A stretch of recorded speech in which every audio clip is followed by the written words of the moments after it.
ज्ञानेश्वरी अध्याय 10 ओवी 101 ते 150। त्याप्रमाणे प्रथम एकटाच मी होतो, मग मी मनाला उत्पन्न करते झाले आणि त्या मनापासून कश्यपी आदी ऋषी आणि स्वयंभू आदी 4 मनू उत्पन्न झाले।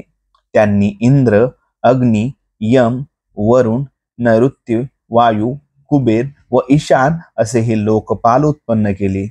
त्या लोकपालांनी अनेक प्रकारच्या स्वर्गादी लोकांची रचना केली व त्या लोकांपासून ही सर्व प्रजा उत्पन्न झाली। याप्रमाणे हे दिसत असलेले विश्व खरोखर माझ्यापासून निर्माण झाले नाही काय, परंतु हा सर्व माझाच विस्तार आहे, अशा दृष्टीने जो पाहिल त्याला पटेल। अर्जुना, म्हणून वर सांगितलेले हे बुद्ध्यांगिक भाव माझ्या विभूती आहेत आणि ह्यांच्या योगाने हे सर्व जग व्यापून राहिले आहे। म्हणून अर्जुना, याप्रमाणे ब्रह्मदेवापासून प्रारंभ करून शेवट मुंगीपर्यंत माझ्या वाचून दुसरी गोष्टच नाही। याप्रमाणे या यथार्थ जाणतो त्याला ज्ञानाची जागृती झाली आहे, म्हणून त्याला उत्तम व मध्यम या भेदाचे स्वप्न पडते का? नाही। मी आणि माझ्या विभूती व विभूतींनी व्यापलेले प्राणी हे सर्व एकच आहेत असे ऐक्याच्या प्रतीतीने जो जाणतो, म्हणून अशा या संशय रहित महायोगाचे ऐक्य भावनेने तो खरोखर कृत्यार्थ झाला आहे।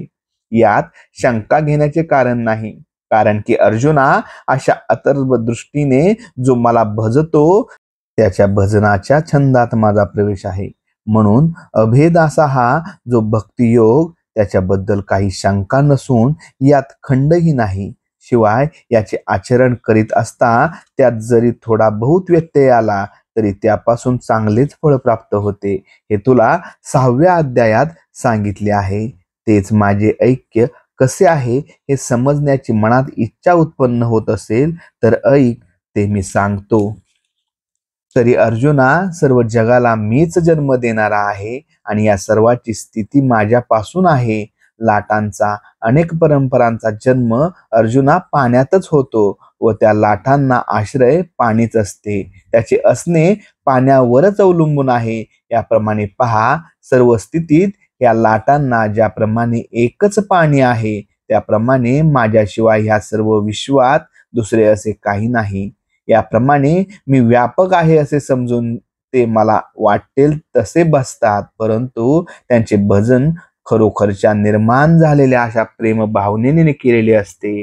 वारा जसा आकाशरूप होऊन आकाशात वावरतो, तसे देश, काळ, वर्तमान हे सर्व माझ्या स्वरूपाशी एकरूप आहेत असे समजून ते वागतात।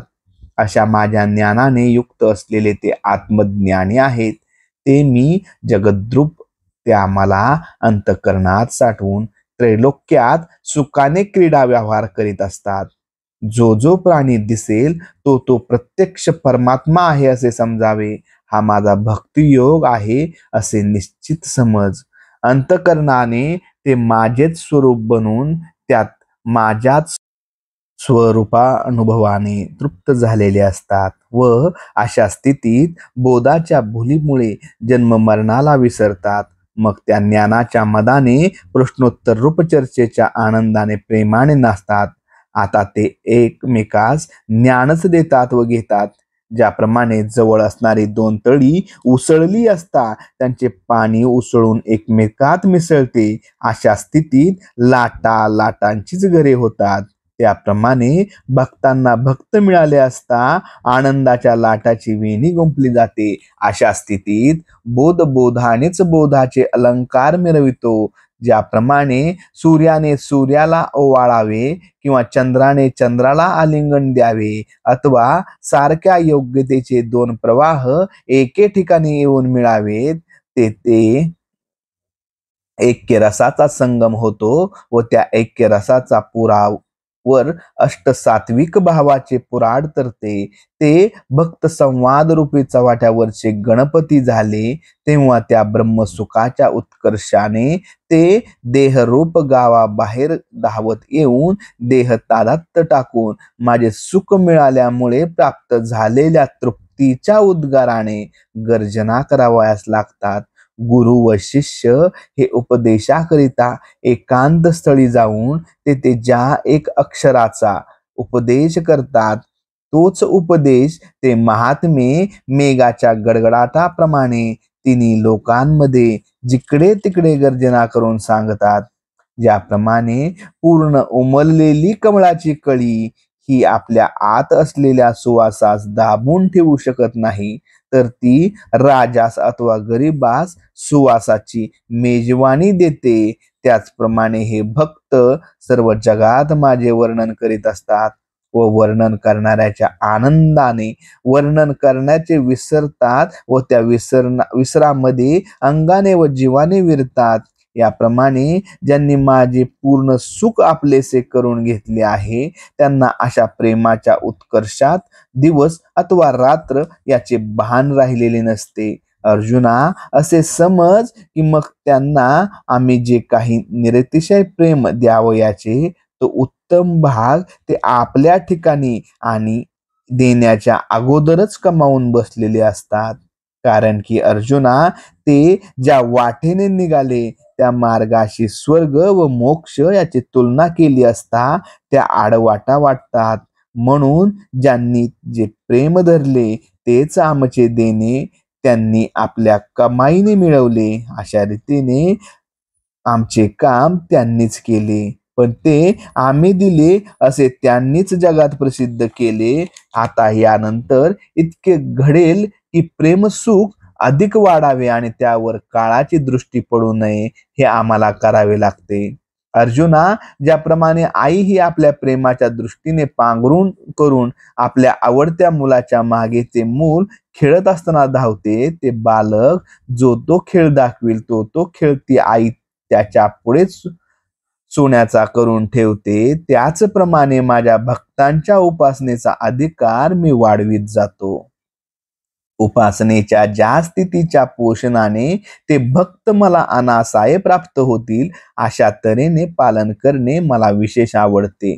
अरे, भक्ताला माझे कौतुक असते व त्याच्या एकनिष्ठेची मला इच्छा असते, कारण की प्रेमळ भक्ताची आमच्या घरी कमतरता आहे. अर्जुना, पहा, उपायांनी प्राप्त करून घेण्याने स्वर्ग व मोक्ष हे दोन रस्ते आम्ही त्याच्या रहदारीस खुले केले. आम्ही शेषाला लक्ष्मीसह आमचे शरीर देखील विकून टाकले, परंतु ज्यात मीपणाचा लेश नाही असे जे एक ताजे प्रेम सुख ते तसेच प्रेमळ भक्ताकरिता जतन करून ठेवले आहे असे समज. अर्जुना, येथपर्यंत आम्ही आपलेपणात देऊन प्रेमळ भक्ताचा अंगीकार करतो. ह्या गोष्टी शब्दांनी सांगाव्यात अशा प्रकारच्या नाहीत. म्हणून मी जो आत्मा त्याविषयीची अखंड प्रेमवृत्ती ज्यांनी आपल्या जगण्याला ठिकाण केले आहे अशा एका माझ्या वाचून बाकीचे सर्व फोलकट मानले पाहिजे. अर्जुना, त्या शुद्ध तत्वज्ञ प्रेमळ भक्ताच्या पुढे ज्ञानरूपी कापराची मशाल धरणारा मशालजी मीच होऊन त्याच्या पुढे पुढे चालतो. अज्ञानाच्या रात्रीमध्ये त्या भक्तापुढे दाट काळोख येऊन मिळाला असता त्या अज्ञानरूपी रात्रीचा नाश करून तिला पलीकडे सारतो व ज्ञानाचा नित्य उदय करतो. याप्रमाणे प्रेमळ भक्ताला अतिशय प्रिय असणारा पुरुषोत्तम जेव्हा बोलला तेव्हा अर्जुन म्हणाला, माझे मन शांत झाले. अहो महाराज, ऐका, माझा जन्म मरण रूप कचरा तुम्ही चांगला नाहीसा केला.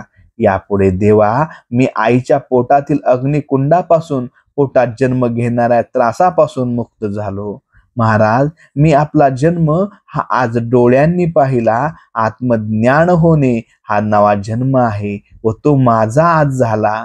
त्यामुळे माझे जीवित माझ्या हाती आले असे मला वाटते.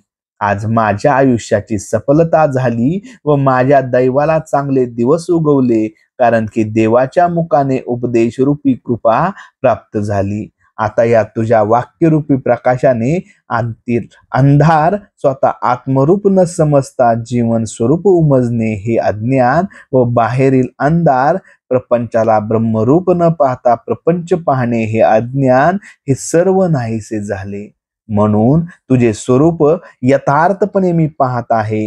अर्जुन म्हणाला, श्रीकृष्णा, या पंचमहाभूतांच्या विश्रांतीचे ठिकाण असलेले जे सर्वात श्रेष्ठ ब्रह्म ते तू आहेस. हे जगन्नाथा, तू अतिशय पवित्र आहेस. देवा, तू ब्रह्मादी तिन्ही देवांचे श्रेष्ठ असे आराध्य दैवत आहेस. तू 24 तत्वापलीकडील 25वे तत्व आहेस. तू अलौकिक तेजस्वी असून प्रकृतीने उत्पन्न केलेल्या पदार्था पलीकडील आहेस.